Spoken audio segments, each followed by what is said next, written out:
सेबी का जो नया सर्कुलर आया है रिटेल ट्रेडर के एल्गो ट्रेडिंग में पार्टिसिपेशन को लेकर, उसका हम रिटेल ट्रेडर पर क्या इम्पैक्ट पड़ने वाला है, एल्गो ट्रेडिंग आसान होगी या फिर और भी डिफिकल्ट हो जाएगी, यही सब समझने की कोशिश करेंगे इस video. As a retail trader हम तो अभी भी बहुत आसानी से एल्गो ट्रेडिंग कर ही पा रहे हैं, तो इन नए सर्कुलर की ज़रूरत ही क्या थी। तो मैं आपको बता दूं, अभी जो एल्गो ट्रेडिंग का जो मार्केट है वो अनरेगुलेटेड और अनऑर्गेनाइज्ड है, और जो अनरेगुलेटेड मार्केट होती है वहाँ पर स्कैम होने के चांसेस बहुत ज़्यादा बढ़ जाते हैं। इसीलिए कुछ लोग एल्गो ट्रेडिंग के नाम पर लोगों को गारंटीड रिटर्न का प्रॉमिस करते हैं और लोगों को एल्गो ट्रेडिंग के नाम पर ड्रीम सेल करते हैं। तो इन नए रूल से सेबी ऐसे ही स्कैम को रोकना चाहती है।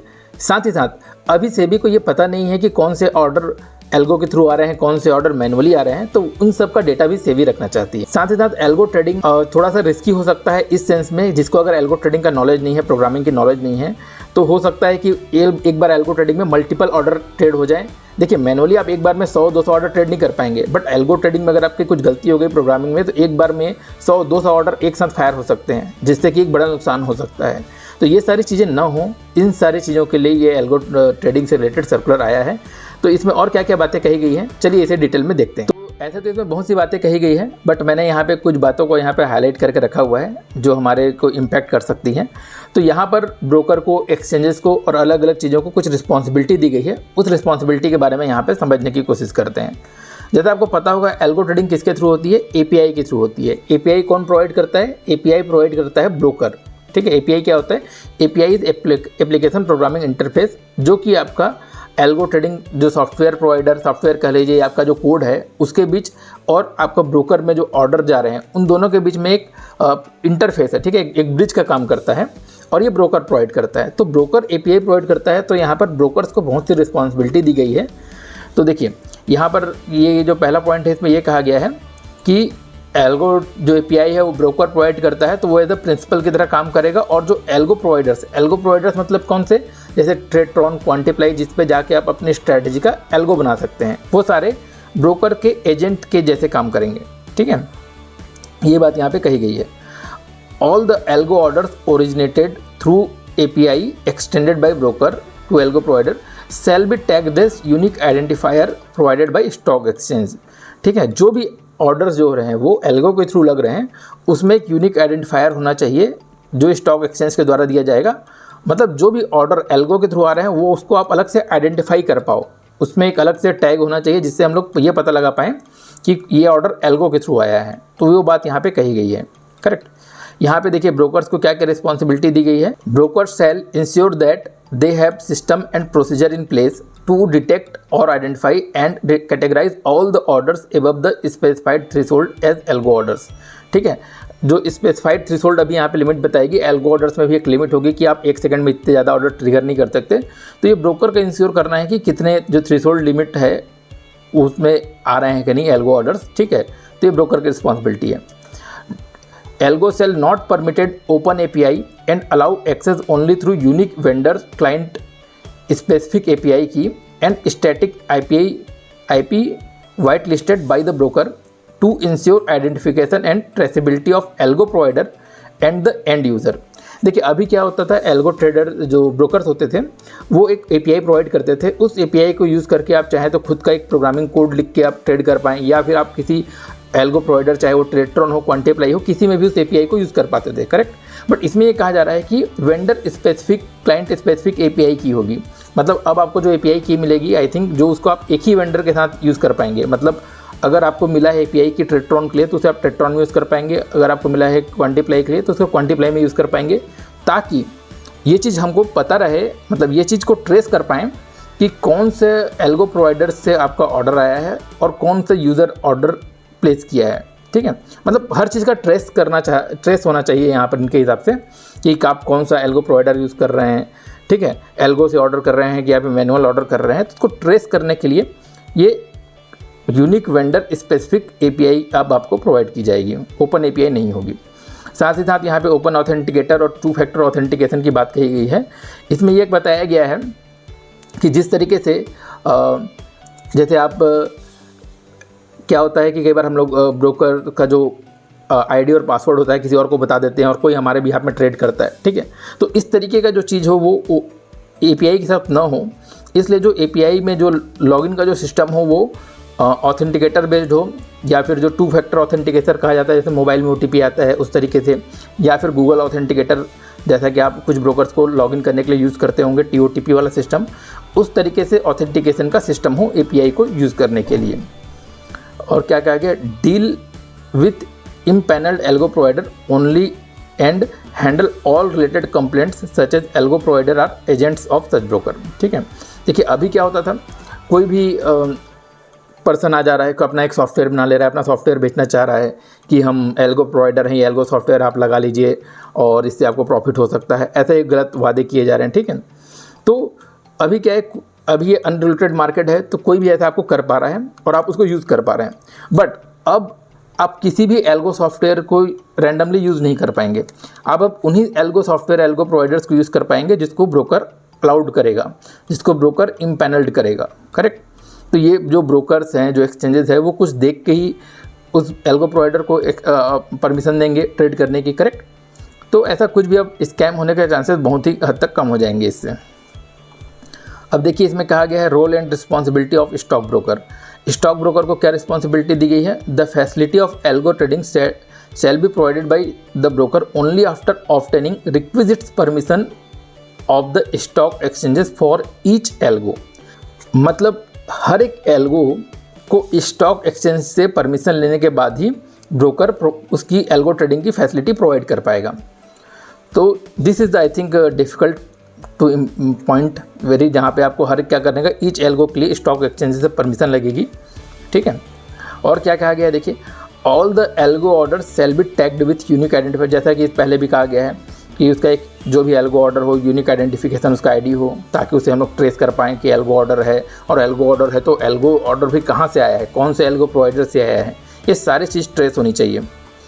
Broker shall be responsible for handling investor grievances related to algo trading and monitoring of API for prohibited activities. अब API को यूज़ करके कोई प्रोहिबिटेड एक्टिविटीज़ तो नहीं हो रही। ठीक है, और उसमें API से रिलेटेड कुछ प्रॉब्लम आती है, कुछ एल्गो ट्रेडिंग से रिलेटेड कुछ प्रॉब्लम आती है, तो आप किससे शिकायत करेंगे, ब्रोकर से शिकायत करेंगे या फिर ब्रोकर के खिलाफ शिकायत करेंगे। ठीक है, मतलब broker is responsible for all API related grievance. ठीक है, और जो भी API से रिलेटेड, जो भी आपको एल्गो ट्रेडिंग से रिलेटेड जो भी प्रॉब्लम आएगी, तो इसके लिए मेनली जो फर्स्ट रिस्पॉन्सिबल पर्सन कौन होगा, ब्रोकर। अब देखिए जो एल्गो प्रोवाइडर्स हैं, उसको इम्पैनल्ड क्या मतलब, उसको कौन से एल्गो प्रोवाइडर्स को आपको ट्रेडिंग करने देना है, किसको नहीं देना, तो उसके लिए क्या कर रहा है, exchanges shall specify the empanelment criteria for algo provider. ठीक है, एल्गो प्रोवाइडर्स बहुत से हैं आज मार्केट में। ठीक है, बहुत से अच्छा काम कर रहे हैं, बट जो कुछ लोग होते हैं ना, जो लोग स्कैम करने का कोशिश करते हैं कि हमारा एल्गो सॉफ्टवेयर आप ले लो, इससे आपको डेली प्रॉफिट होगा, तो उसको ना आ सकें। ठीक है, वो लोग ना कर सकें, उसके लिए क्या क्राइटेरिया आप रखोगे, तो उस टाइप की चीज़ों की सही एल्गो प्रोवाइडर्स ही इम्पैनल्ड हो सकें, ये कौन डिसाइड करेगा, एक्सचेंज।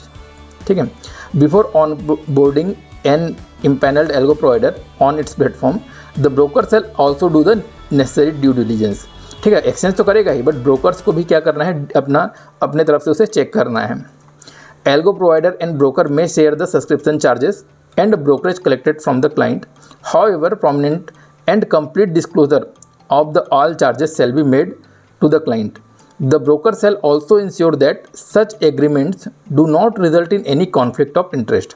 इसमें ये बोला गया है कि ब्रोकर, एल्गो प्रोवाइडर मतलब कौन से, जैसे ट्रेडट्रॉन, क्वांटिप्लाई, ये सब, और ब्रोकर। ठीक है, ये दोनों अपने अलग अलग चार्जेस लेते हैं, आपको पता है। जैसे ब्रोकर क्या लेता है, ब्रोकरेज चार्ज लेता है, एल्गो प्रोवाइडर अपना मंथली सब्सक्रिप्शन चार्ज लेता है। तो ये दोनों अपना एक पैकेज, मतलब अपना जो रेवेन्यू आ रहा है वो एक दूसरे से शेयर कर सकते हैं। अगर कोई एल्गो प्रोवाइडर मान लीजिए किसी ब्रोकर को बहुत ज़्यादा क्लाइंट्स दे रहा है, तो वो ब्रोकरेज से कुछ कमीशन एल्गो प्रोवाइडर को दे सकता है। एल्गो प्रोवाइडर से हो सकता है कुछ ब्रोकरेज चार्ज कर ले कि एल्गो प्रोवाइडर हम आपको फैसिलिटी दे रहे हैं अपने ब्रोकर में इंटीग्रेट होने का, तो आप जितना सब्सक्रिप्शन कलेक्ट करते हो उससे कुछ कमीशन हमको दो। तो दोनों आपस में अपने रेवेन्यू शेयर कर सकते हैं। बट जो रेवेन्यू शेयर कर रहे हैं ना, ये हम क्लाइंट्स ही देते हैं, हम ब्रोकरेज भी हम देते हैं, ट्रेडिंग एल्गो प्रोवाइडर को हम लोग सब्सक्रिप्शन भी हम देते हैं। तो हमें पता होना चाहिए कि हम जो सब्सक्रिप्शन दे रहे हैं या फिर ब्रोकरेज दे रहे हैं, उसका कितना परसेंट ब्रोकर को जा रहा है, कितना परसेंट एल्गो प्रोवाइडर को जा रहा है, ये सारी चीज़ें हमें पता होनी चाहिए। ये बात यहाँ पे कही गई है। अब देखिए इसमें कहा क्या गया है, role and responsibility of exchanges.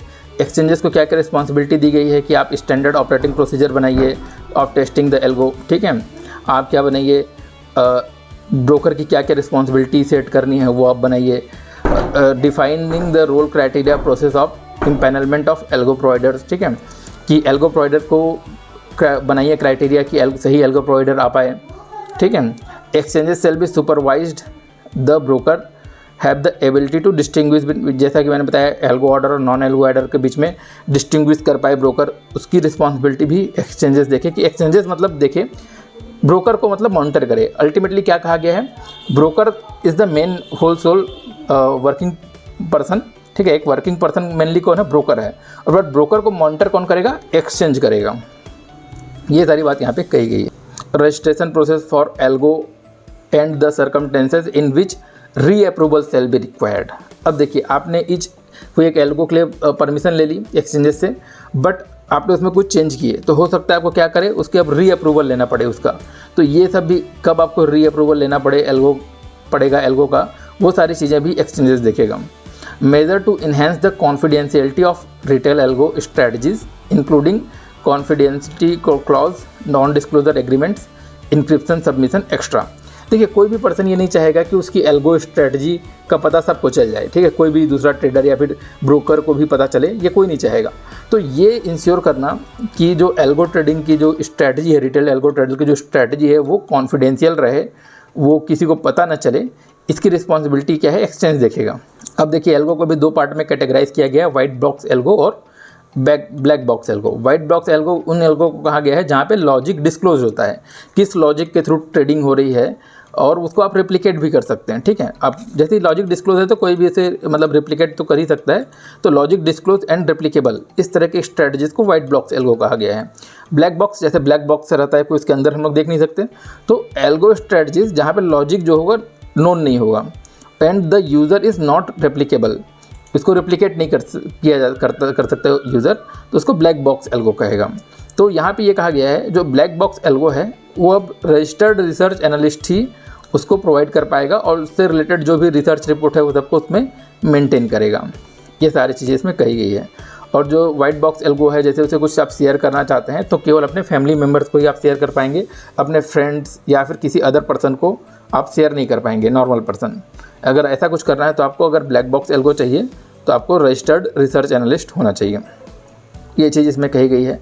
देखिए इसमें अब जैसे कि ये सर्कुलर था, इसमें जस्ट ये सारी चीज़ें कही गई है कि क्या क्या चीज़ होनी चाहिए, जैसे कि एल्गो ऑर्डर्स अलग से टैग होने चाहिए। तो इसका एग्जैक्ट रूल नहीं आया है कि वो टैगिंग कैसे होगी, परमिशन किस बेस पे मिलेगा। तो वो सारी चीज़ें के लिए सेबी ने क्या दिया है, 1 अप्रैल 2025 तक का टाइम दिया है स्टॉक एक्सचेंजेस और ब्रोकर को कि आप बताइए कि आप कैसे करेंगे, कैसे एल्गोस को परमिशन देंगे, कैसे ऑर्डर्स को टैग करेंगे, ये सारी चीज़ें। तो ये 1 अप्रैल 2025 तक और ज़्यादा रूल्स हमको और ज़्यादा क्लियर होंगे कि क्या क्या एग्जैक्टली होने वाला है। ये तो जस्ट एक गाइडलाइन है, समझ सकते हैं आप। और जो भी ये रूल्स आएंगे वो सारी चीज़ें 1 अगस्त 2025 तक इम्प्लीमेंट हो जाएगी। तो अब मैं बात करूँ कि मुझे क्या लगता है कि ये सारे रूल्स रेगुलेशंस के इम्प्लीमेंट होने से हम एल्गो ट्रेडर पर क्या फ़र्क पड़ेगा। तो मुझे ये लगता है कि इन सारे रूल के इम्प्लीमेंट होने से एल्गो ट्रेडिंग थोड़ी सेफ तो ज़रूर होगी, बट एल्गो ट्रेडिंग और भी ज़्यादा थोड़ी टफ हो जाएगी, साथ ही साथ महंगी हो जाएगी।